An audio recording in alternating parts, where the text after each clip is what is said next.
vamos a hacer la clase de cardiografías. La presentación la tiene su delegado, ¿no? ¿Se puede compartir? Eso sí está muy bien. Sí. Bueno, es un tema largo, molesto, ¿no? Por eso es que se ha dividido en dos clases, ¿no? Pero hemos tratado de resumirlo, pero aún así es un tema un poquito largo, ¿no? Entonces, algunas generalidades sobre las cardiopatías que ustedes tienen que saber. Por ejemplo, la frecuencia, ¿no?, de presentación es de 0.5 a 1% de los recién nacidos vivos, que no es tan raro como ustedes piensan. Se van a cruzar en algunos casos alguna vez en su salud. Más frecuente todavía es en prematuros, obviamente, ¿no? Es la causa principal de muerte en niños con malformaciones congénitas, por eso es importante que ustedes aprendan este tema. Y dentro de todas las cardiopatías, el CIB es el más frecuente, ¿no? Más o menos un 25-30%, como miran ahí, de positiva.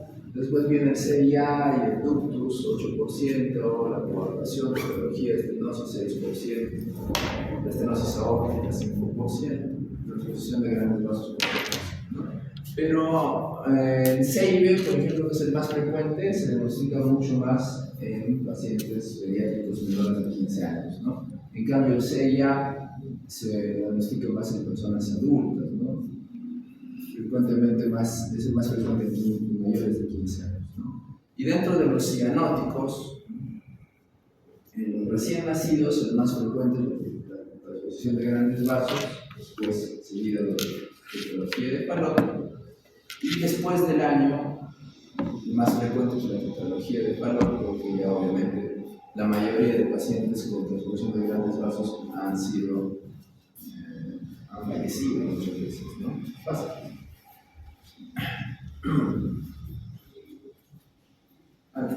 Entonces, cuando ustedes hagan un tema, siempre definan, ¿no? Entonces, la definición de una cardiopatía es una normalidad de estructura y o función, ¿no?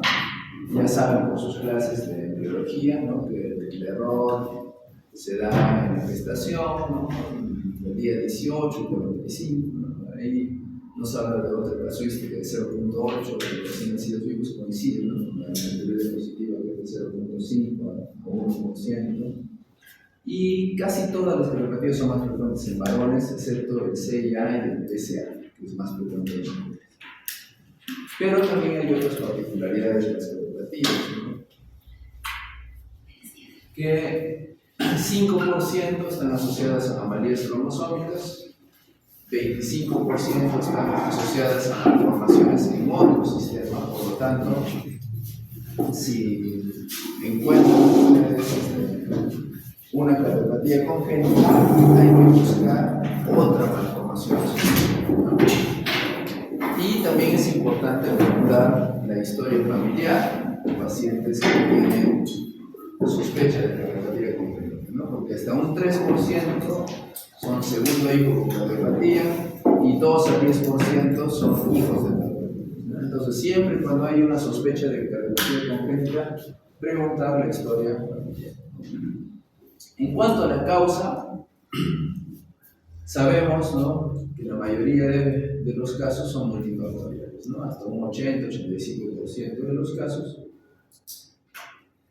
Hay causas cromosómicas, anomalías cromosómicas 5 a 10%, defectos monogénicos 3 a 5% y los teratogénicos 1 a 2%, ¿no?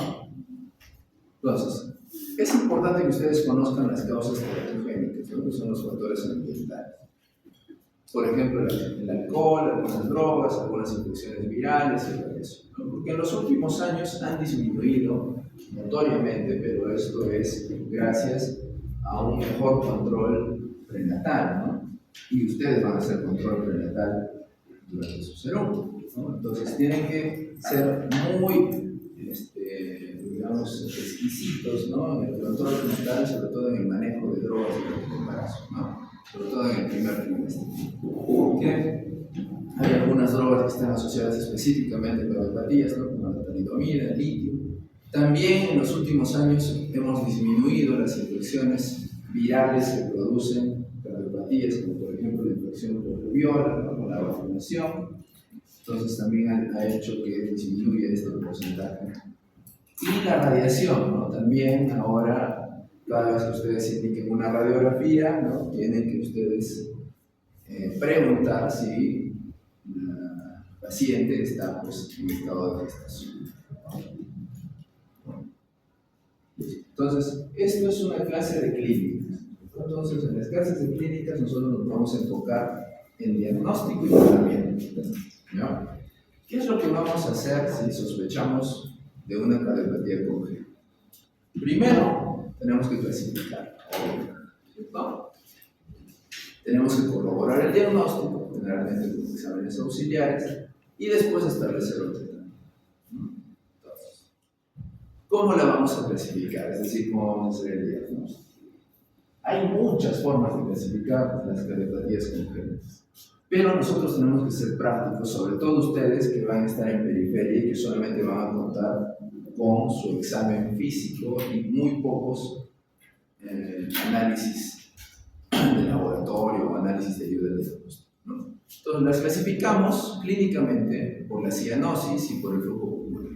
Por la cianosis, ya ustedes saben la clasificación de cianóticas, ¿no? ¿Por qué la cianosis es un signo clínico útil, digamos así, para clasificar las cardiopatías? Porque ustedes ya son alumnos de sexto año, deben ser capaces pues, de reconocer a un paciente cuando tiene cianosis, ¿no? Pero también tienen que ser capaces de diferenciar si son cardiopatías de alto flujo o de bajo flujo pulmonar. Y acá está la presentación clínica, ¿no? Cuando un paciente tiene alto flujo pulmonar, lo que va a haber es una frecuencia respiratoria aumentada, más datos de dificultad respiratoria. Y cuando tiene un flujo pulmonar disminuido, es una frecuencia respiratoria aumentada, pero no hay una dificultad respiratoria, sino una respiración rápida, pero sin dificultad. ¿Ya? ¿Qué quiere decir esto? El flujo pulmonar aumentado es lo que ustedes conocen normalmente como la insuficiencia cardíaca congestiva clásica. Es lo que les han enseñado en las clases de cardiología de adultos, ¿no? En cambio, el flujo pulmonar disminuido es otra presentación clínica, que generalmente se presenta en la población pediátrica. Podemos nosotros asociar entonces estas dos presentaciones clínicas, ¿no? No cianóticas, pero con circulación pulmonar aumentada, CIA, CIB, PSA, canal auriculoventricular, la circulación pulmonar normal, cualquiera estenosis, ¿no? O cianóticas con circulación pulmonar aumentada, por ejemplo, la transposición de grandes vasos, o cianóticas con circulación pulmonar normal o disminuida, la tetralogía de Fallot o cualquiera de las empresas. Entonces, como les dije, hay muchas formas de clasificar. Acá, por ejemplo, encuentran otra, ¿no? Acianóticas, pero dice con cortocircuito izquierda-derecha y sin cortocircuito. ¿Hay algún signo clínico que me diga que hay un cortocircuito?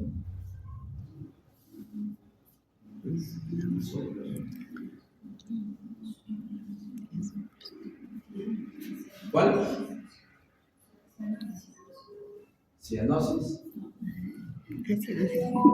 Son acianóticas. Soplo, por ahí escuché a alguien. ¿Quién dijo soplo? Sí, el soplo me puede indicar que hay un cortocircuito, ¿cierto? Pero ¿es patognomónico de que hay un cortocircuito? No. No, ¿cierto? Porque hay cardiopatías en donde las cámaras están aisladas, por ejemplo, acá en donde no hay cortocircuito, pero sí hay soplo, ¿cierto? Entonces, no necesariamente un soplo me da un diagnóstico de cortocircuito, ¿cierto? Entonces, ¿qué quiere decir? Que yo necesitaría para esta clasificación un apoyo ecocardiográfico. Entonces, esta clasificación no me sirve a mí como médico de primer nivel de atención, como ceronista, como médico que tiene emergencia, médico general. general, internista o pediatra, no me sirve. Esta clasificación se la pone más para el cardiólogo, porque el cardiólogo va a usar su ecocardiografía para ver qué tipo de tratamiento le da, o para el cirujano cardiovascular que va a corregir el defecto. Entonces, esta clasificación no es para el primer nivel de depresión, pero para que vean ustedes que puede haber diferentes formas de clasificar las cardiopatías. Habíamos hablado de la cianosis, ¿no? Que ustedes en teoría deben ser capaces de reconocer a un paciente cianótico. Pero la cianosis también es exclusiva o patognomónica de problemas cardíacos. No. ¿Qué es más frecuente? ¿Una cianosis por causa cardíaca o por causa pulmonar? Pulmonar. Entonces, cuando yo veo a un paciente cianótico, tengo que tener unos criterios para definir que esa cianosis, ¿no?, es de causa cardíaca, ¿no? Los criterios para definir que una cardiopatía congénita es cianótica. Primero, que tiene que ser una cianosis central. Segundo, que la presión arterial de oxígeno y la saturación deben estar bajas con una presión arterial de CO2 normal, ¿no? Porque si tuviéramos una presión arterial de CO2 elevada, ¿qué sería? ¿Qué? Una insuficiencia respiratoria. ¿Qué tipo? 2, ¿no? Tiene que haber obviamente cambios en el electrocardiograma, ¿no? Estamos tratando de asociarlo a una cardiopatía, ¿no? Pero quizás la más, una de las más exactas, ¿no?, es la prueba de hiperoxia, ¿no? Si yo tengo un paciente, por ejemplo, con una bronquiolitis, una neumonía o una crisis asmática, y yo le administro oxígeno, ¿no?, está cianótico, le administro oxígeno, ese paciente es muy probable que ceda, ¿no?, la cianosis. Pero si yo a un paciente con una cardiopatía le administro oxígeno, esa cianosis pues no va a ceder, no va a cambiar, ¿no? Entonces, en eso consiste la prueba de hiperoxia, ¿no?, que es relativamente fácil y práctica de hacer ustedes en papel. Entonces, vamos a la fisiopatología.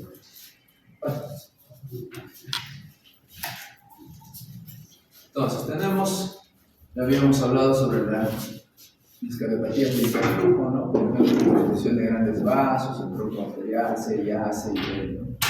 ¿Qué es lo que pasa en estos pacientes de hiperflujo pulmonar?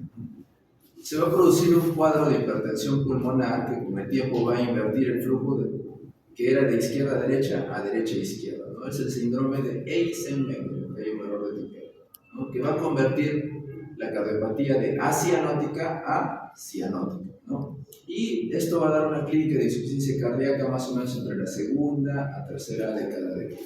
Por eso es que es importante hacer el diagnóstico precoz.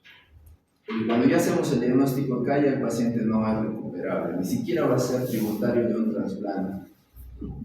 Entonces, por eso es que se tiene que hacer el diagnóstico cuando el paciente es un niño, ¿no? Y muchas veces incluso hasta que es un recién nacido. Y en los pacientes con hipoflujo ya no es esta presentación clínica, ¿no? Por ejemplo, la patología de Fallot, esterosis pulmonar, atresia tricuspide, ¿no? Aquí lo que va a aparecer clínicamente son las crisis hipóxicas, ¿no? Porque es un paciente que por el hipoflujo tiene siempre hipoxia crónica, por lo tanto va a tener policitemia, hipercoagulabilidad, ¿no?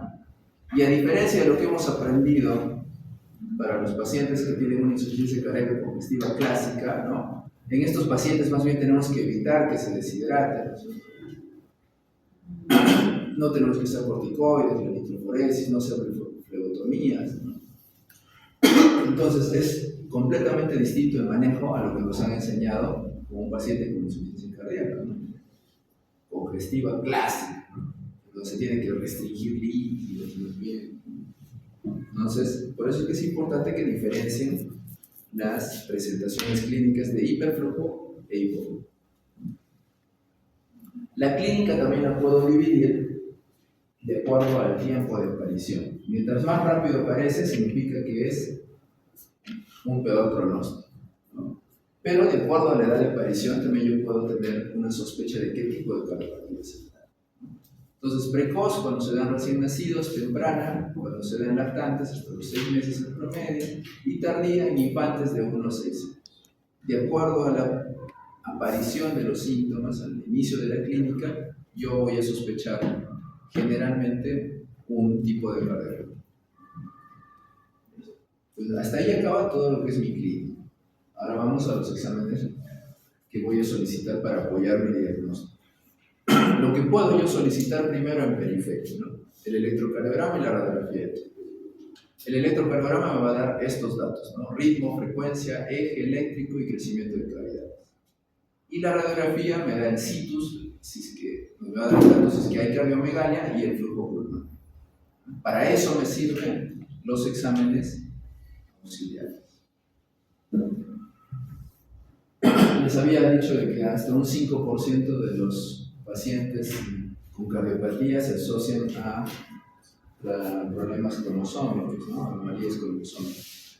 Por eso es que si ustedes encuentran pacientes con una anomalía cromosómica, un síndrome cromosómico, tenemos que buscar una cardiopatía. Ven que, por ejemplo, el síndrome de Down tienen hasta 30% de cardiopatía, el Marfan hasta 10 a 20%, el Noonan 10%, el de Williams 15-30%, el síndrome de Turner 15%. Incluso hay programas, ¿no? El programa del síndrome de Down. Basta que el niño sea sospechoso del síndrome de Down, así yo no le escuche soplo, tiene que tener una evaluación por cardiología.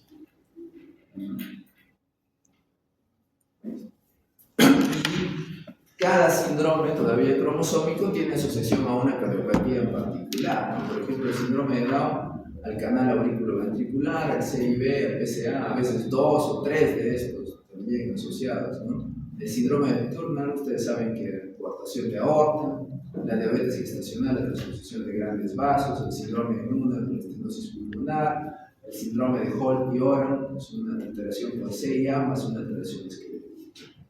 Entonces, cada síndrome también está asociado a una cardiopatía específica. ¿Listo? Entonces, hasta ahí acabamos generalidades. Vamos a hablar sobre el CIB, que es la más frecuente, cardiopatía más frecuente. Entonces, aquí vemos el CIB, ya habíamos dicho que es la más frecuente, 25-30% de todas las cardiopatías, ¿no? Y hay 4 tipos, ¿no? Membranoso, muscular, infundibular y dental. Dónde se ubica, ¿no? Pero esto lo entendemos mucho mejor pues acá en el libro, ¿no? Y miran cuál es la ubicación de cada uno. No existe, desgraciadamente, nadie tiene un oído tan privilegiado como para que distinga un soplo de un CIB infundibular con un CIB apical. Nadie lo va a poder distinguir solamente con un soplo. Entonces, para esto necesito una ayuda ecocardiográfica, ¿no es cierto? Y tiene su utilidad, ya lo vamos a ver después. Entonces, ¿qué es lo que pasa en estos pacientes? Ustedes saben que el recién nacido tiene mayor resistencia pulmonar, ¿no? Hay una persistencia de la hipertrofia del músculo liso vascular y eso reduce el shunt izquierda-derecha. Por eso es que todos los recién nacidos es difícil a veces detectar un soplo. Por eso es que a todo recién nacido se le cita en una semana o 10 días en lo mucho para volver a examinarlo y de repente volver a explicar el examen cardiológico y por ahí aparece ya un soplo que pasó desapercibido en las primeras horas de vida, ¿no? Pero después de unas horas ya este shunt disminuye, ¿no? Esta resistencia pulmonar disminuye, ¿no? Y el shunt izquierda-derecha se hace mucho más evidente, ¿no? Entonces ya aparece una sobrecarga pulmonar, mayor retorno aurícula izquierda y ventrículo izquierdo, dilatación hipertrofia del ventrículo izquierdo y puede provocar insuficiencia cardíaca entre las 2 a 8 semanas. Y esto provoca edema pulmonar e inversión del shunt, que es lo que habíamos hablado, ¿no? El complejo de Eisenmenger, que es CIB más cianosis más enfermedad vascular pulmonar. Y esto es lo que ustedes tienen que evitar. Por eso es que el paciente tiene que ser diagnosticado lo más rápido posible. Entonces, es obligación del médico de periferia sospechar el diagnóstico y saber qué es lo que va a hacer con nuestro paciente, no si sospecha de algo.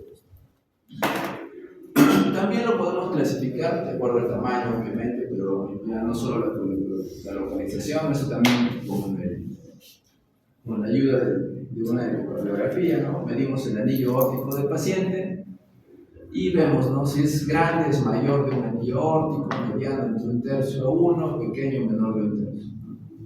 Entonces, esto es con una ecocardiografía.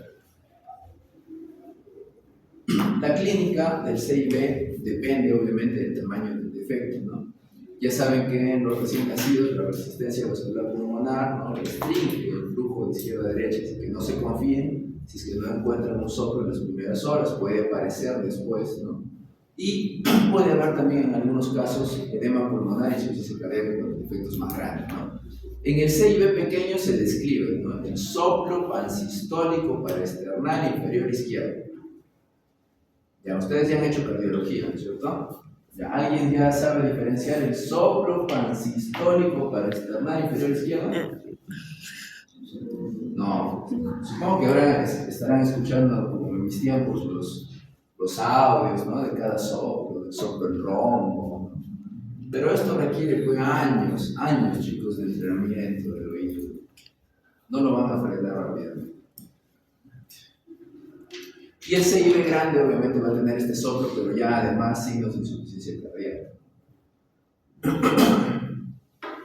¿Qué exámenes? Ya habíamos visto de que se pide un electrocardiograma, ¿no es cierto?, para ver esto, sobre todo hipertrofia, ¿no?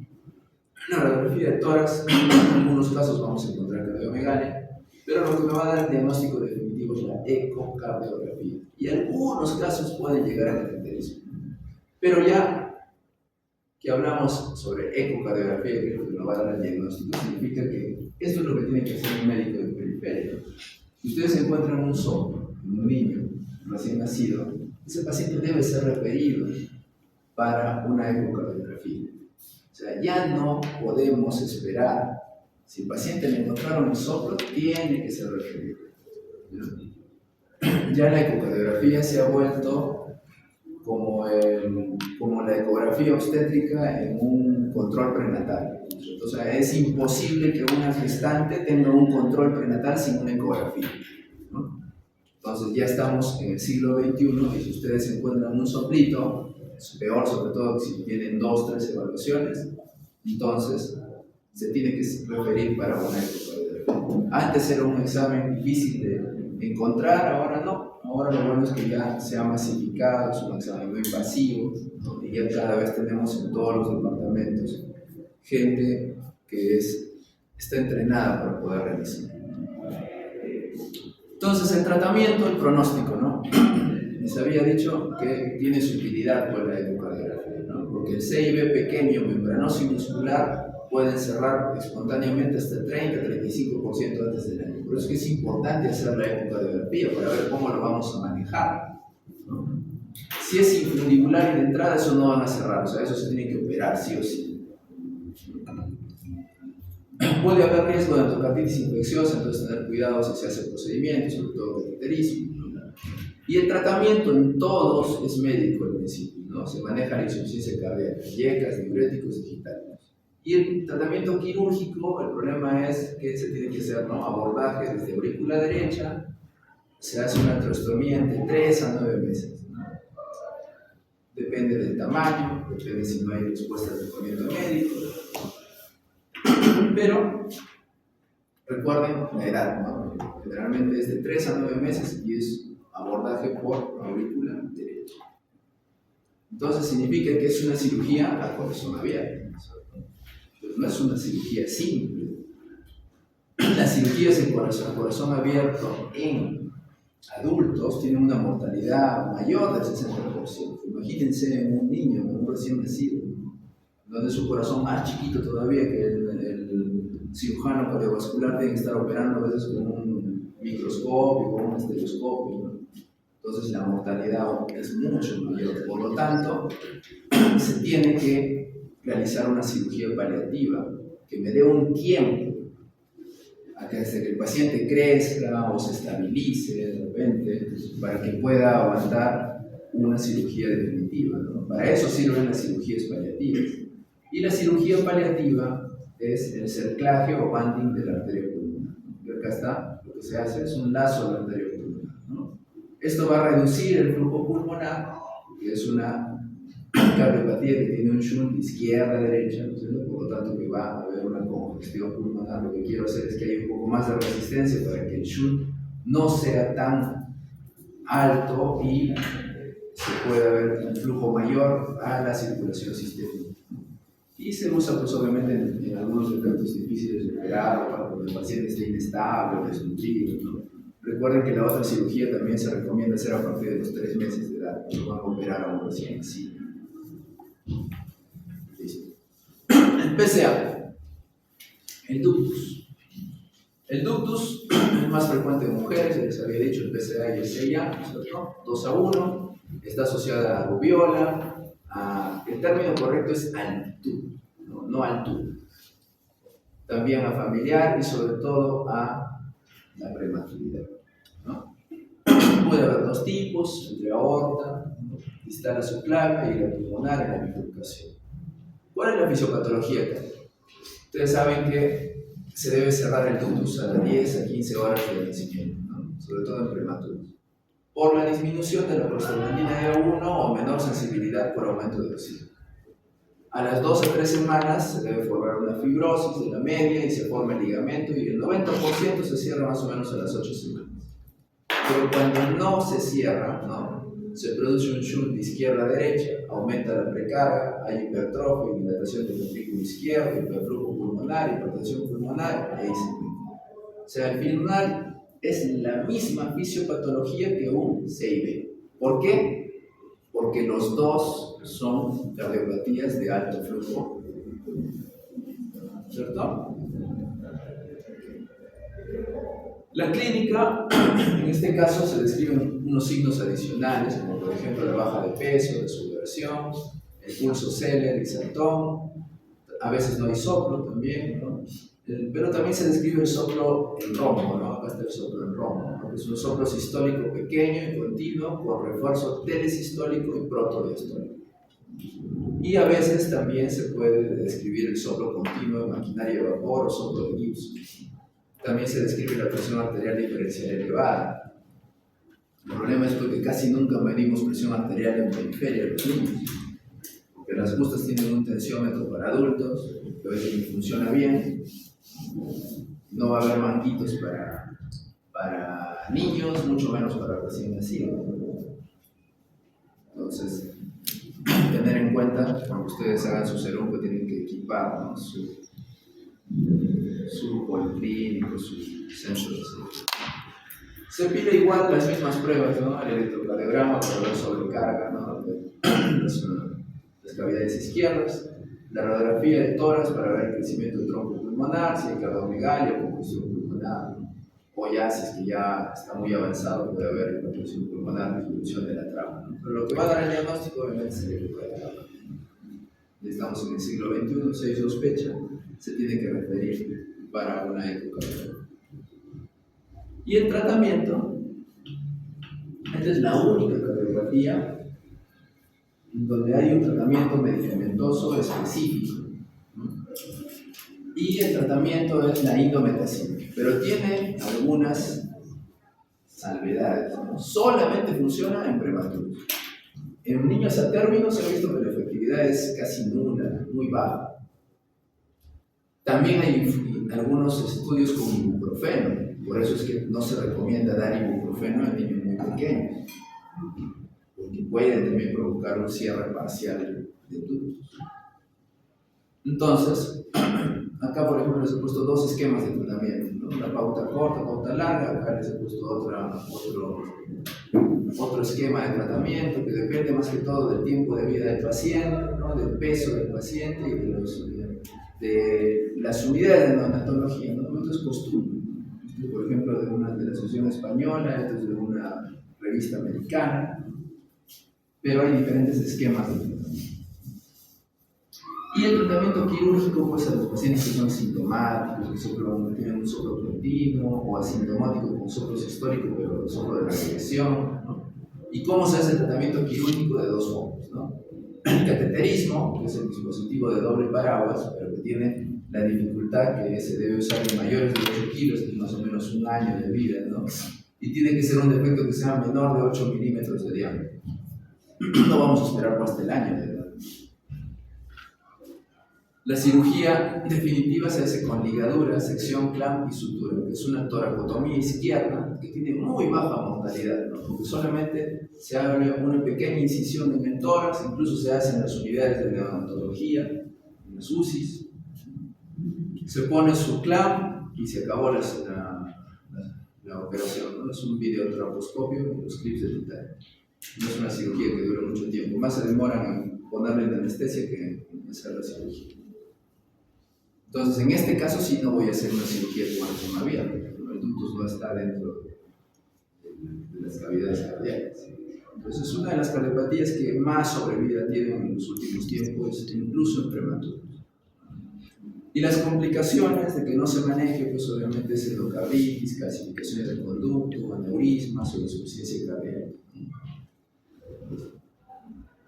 El CIA, también frecuente en mujeres. Sobre todo habíamos hecho 2-1 igual que el PSA. Síndrome de Lutten-Baker dice CIA más estenosis mitral. ¿Por qué nos pone esto este doctor? Bueno, esto es porque a un loco se le ocurrió pues, preguntar esto en un examen de internado de residencia. Por eso, por supuesto, como a veces se reciclan cada cierto tiempo las preguntas de internado, de residencia, para que vean cómo algunas cosas ya también son demasiado rebuscadas.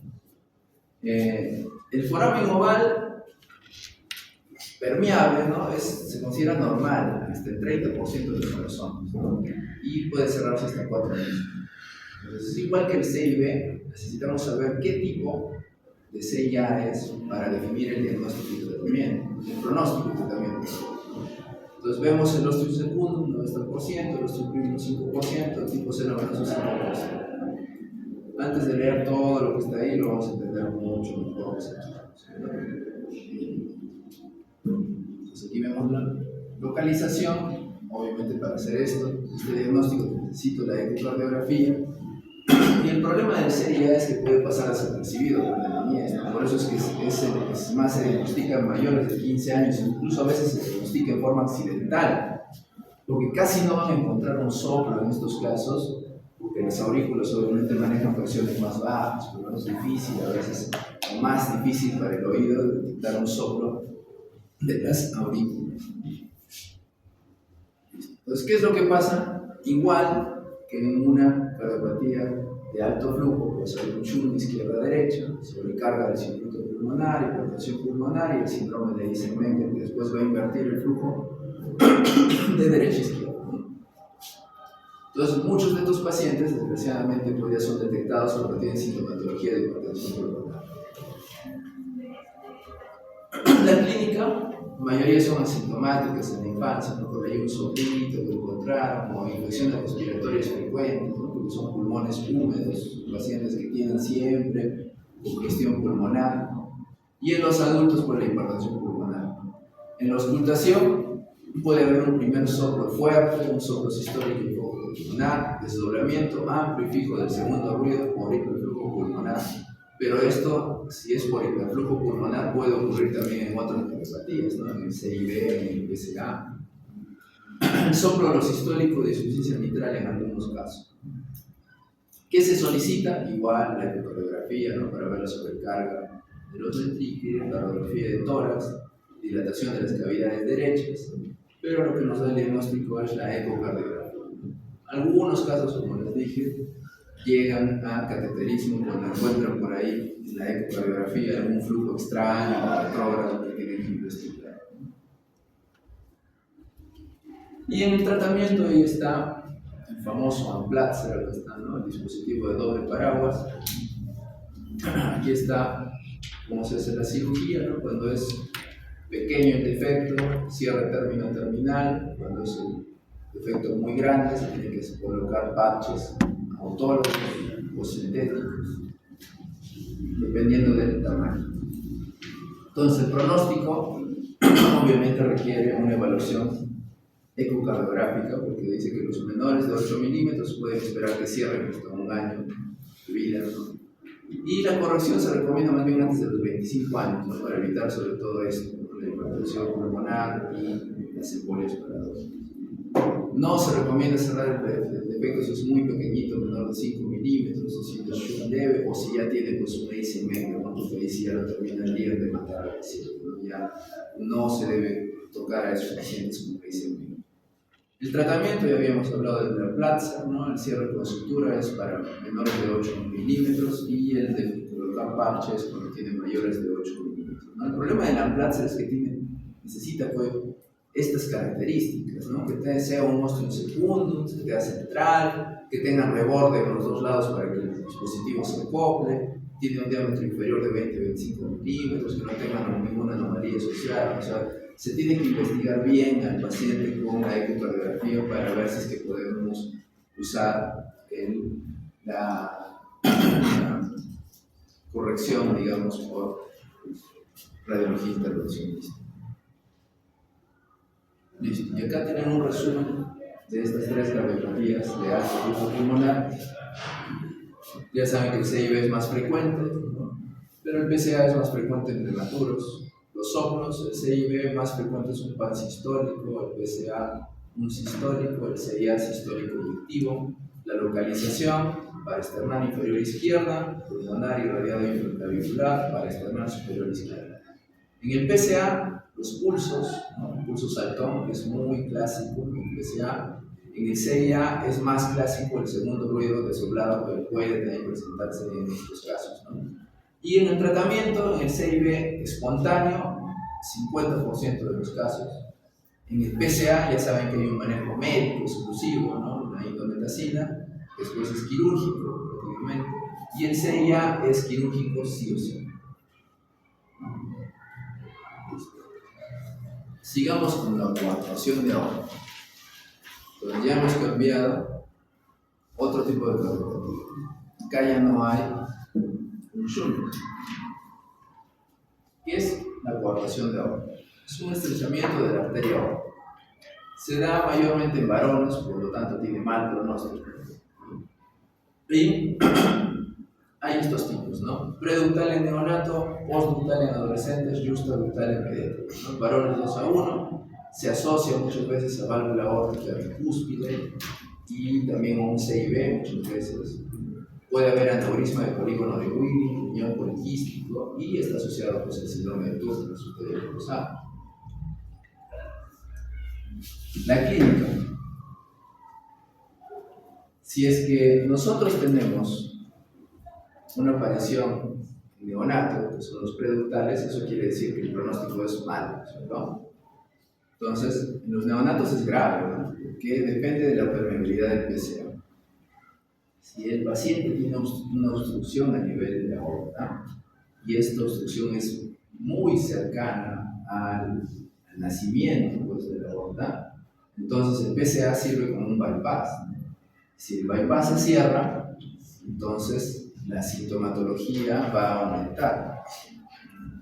Por eso es que esta se considera, en este caso, se considera una cardiopatía ductos dependiente. Y estos son los casos, estas cardiopatías ducto dependientes son las cardiopatías que los van a hacer corretear en su cerebro, ¿no? Estos son los pacientes que van a necesitar que los transfieran rápidamente porque se puede morir en pocas horas. ¿Qué es lo que pasa? ¿No? Hay una hipertrofia del ventrículo izquierdo por aumento de la poscarga, obviamente.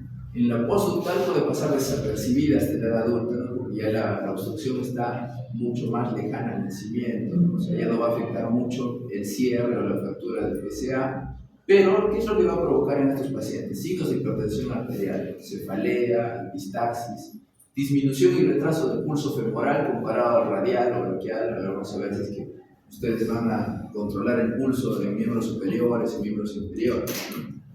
Hipertensión en extremidades superiores, eso significa que tengo que medir la diferencial, ¿no? La presión arterial en miembro superior y miembro inferior.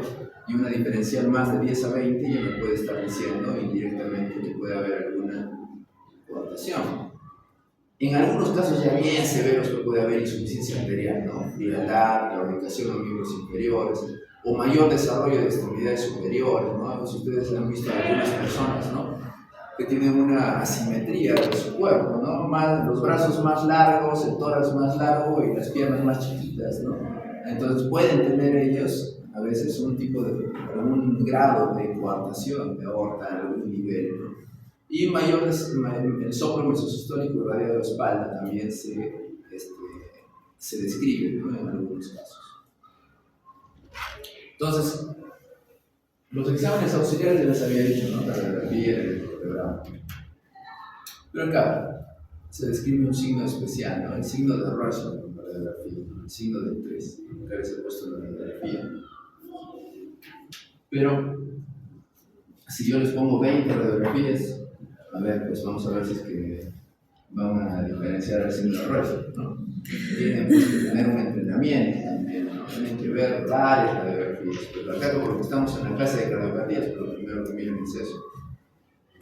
También se puede hacer un esofagograma, ¿no? El signo del aire, ¿no? También el esofagograma con esta muestra, ¿no? A nivel de esófago. Pero esto obviamente ya es con ayuda de un radiólogo, ¿no? Y también esto ya no se mira mucho, pero antiguamente sí aparecía bastante. Se pedían radiografías de parrilla costal, el paciente venía por otra causa y veíamos estas muestras, ¿no? A nivel de las costillas. ¿Por qué? Recuerdan sus clases de anatomía, ¿no?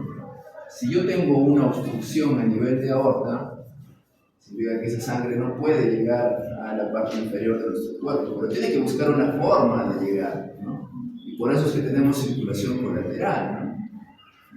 Y la circulación colateral, si ustedes se acuerdan de la clase de anatomía, pues es a nivel de la arteria mamaria, ¿no? Que va a las arterias costales, perdón, ¿no? Y de ahí ya hace el bypass, ¿no?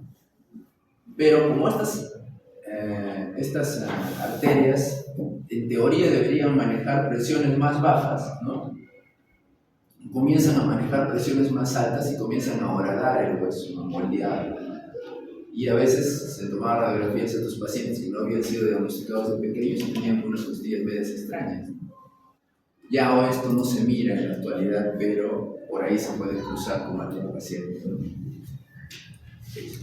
Entonces, el tratamiento pronóstico es sin tratamiento, la supervivencia es 40-50 años, las complicaciones son endocarditis, insuficiencia cardíaca, rotura del aneurisma del polígono viril.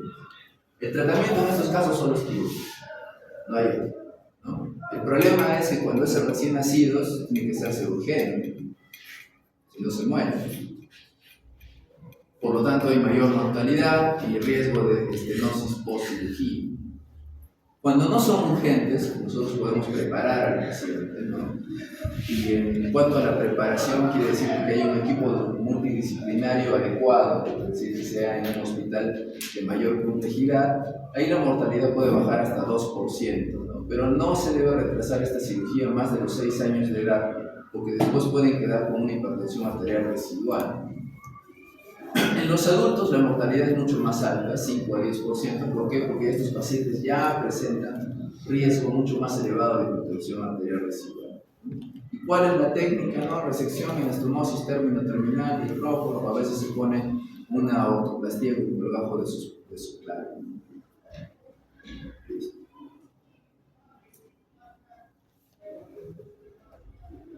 Muy bien, hasta ahí hemos terminado entonces lo que es la clase de cardiopatía subclínica. Vamos a ver si hay tiempo, no tenemos de 12 a 1. A la 1 nos votan, ¿no? No hay clase de porque... Ah, no, bueno, entonces